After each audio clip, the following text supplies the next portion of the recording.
नमस्कार, आप देख रहे हैं पब्लिक पावर न्यूज 24। कहते हैं शैया भैल कोतवाल तो डर काहे का। पूर्णिया शहर के ऐसे ही कोतवाल थाना प्रभारी डीएसपी के खिलाफ गिरफ्तारी का वारंट निकला हुआ है, मगर सभी मजे में अपने अपने थाने में ड्यूटी बजा रहे हैं। अब सवाल यह उठता है कि आखिर इन पुलिस वाले को गिरफ्तार कौन करेगा, क्योंकि आरोपी खुद पुलिस वाले हैं।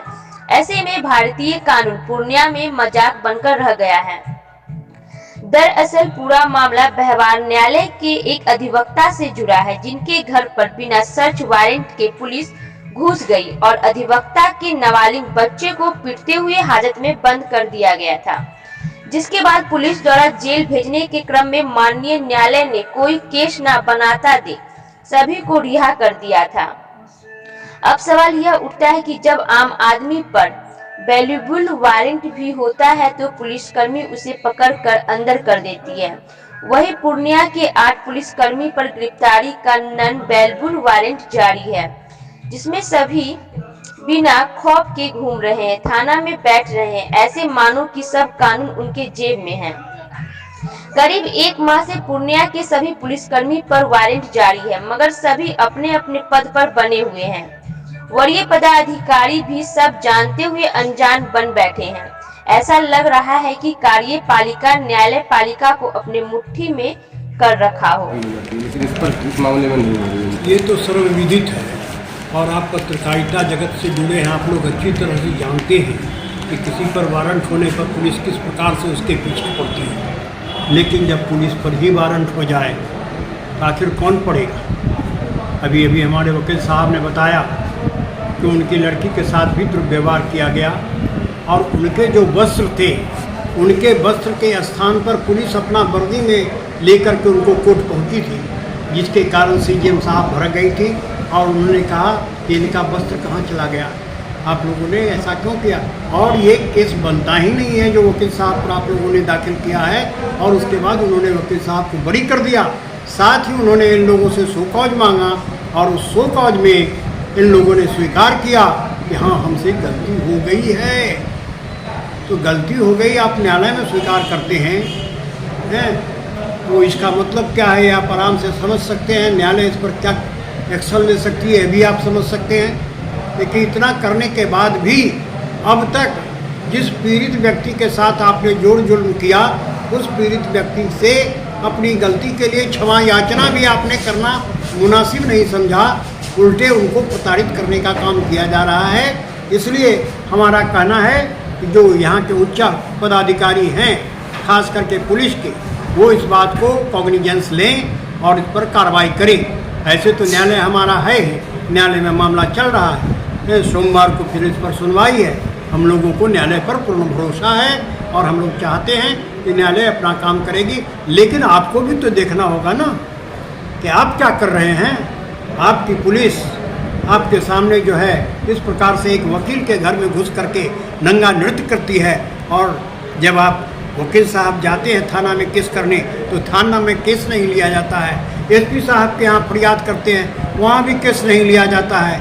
उच्च न्यायालय के अधिवक्ता गणाते हैं, वो जाके मिलती है, उसके बाद भी केस नहीं होता है। लाचार होकर के न्यायालय के शरण में जाना पड़ता है और न्यायालय से कॉग्निजेंस होता है और वारंट भी होता है, नॉन अवेलेबल वारंट भी होता है।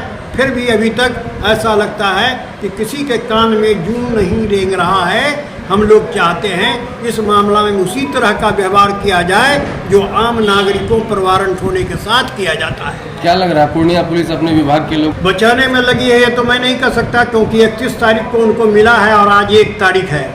अगर 1 तारीख के बाद अगर बचाने में लगे रहेंगे, 2 तारीख के बाद बचाने में लगेंगे, तब ये बात पूछा जा सकता है। लेकिन अभी एक दिन में ये क्या मामला था? दिनांक 17/7/2021 को मेरे घर में अवैध रूप से पुलिस 8:30 बजे रात में घुसती है। घुस करके मेरे साथ मेरे नाबालिग बेटा बेटी के साथ मारपीट करती है। मारपीट करने के बाद गिरफ्तार करके सबको थाना लेके जाती है।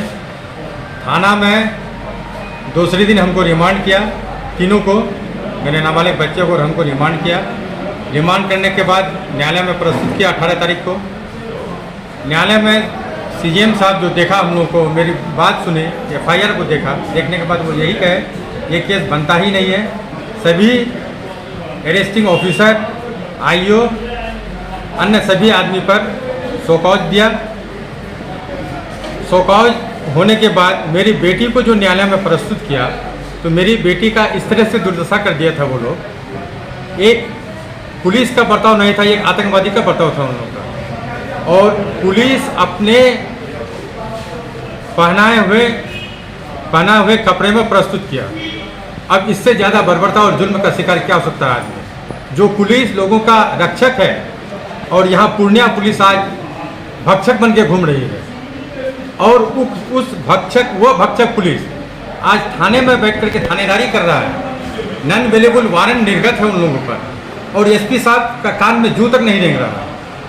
आज ये हमारे एसपी आईजी, जबकि एसपी आईजी दोनों पूर्णिया में है, दोनों लोगों पर कोई कार्रवाई नहीं कर रहे हैं और सभी पद पर आज तक बने हुए हैं। और उसमें एक आनंद गुप्ता है जो उस वक्त थाना अध्यक्ष थे के हाट में प्रशिक्षु डीएसपी थे और आज वो प्रमोशन होकर के बाजप्ता डीएसपी बने हुए हैं। ये हमारे बिहार के पुलिस का हाल है, क्रम है। तो वो लोग रक्षक क्या बनेंगे? भक्षक बन करके लोगों की जहाँ तहाँ गुंडागर्दी कर रहे हैं लोगों के साथ और इस तरह से हाल कर रहे हैं। इस थाने में थाना अध्यक्ष के पद पर तैनात मिथिलेश कुमार अभी थाना अध्यक्ष मरंगा थाना उस वक्त भी थे, आज भी है। और उसमें से मेन जो एसपी दया शंकर के जो मेन दलाल थे संजय सिंह, सहायक थाना अध्यक्ष, वो एसयूवी के केस में उन पर रेड पड़ा। गुरु और चेला दया शंकर और संजय सिंह दोनों आज एसयूवी के केस में सस्पेंडेड हैं। वो हाल है उन लोगों का। इस क्रम को देखते हुए भी एसपी साहब पता नहीं क्यों बाकी अन्य पर मेहरबान है, ये तो एसपी साहब भी बताएंगे। नॉन अवेलेबल वारंट निर्गत है और किसी को गिरफ्तारी नहीं हुआ है। 29/3/2023 को नॉन अवेलेबल वारंट सभी अभियुक्तों के विरुद्ध निर्गत हो चुका है। कितने अभियुक्त थे? 8 अभियुक्त। उनका क्या 6 फरवरी 2023 को अवेलेबल वारंट हुआ था। 8 अभियुक्त किन पद पे हैं? 8 अभियुक्त में से आनंद गुप्ता डीएसपी के पद पर हैं।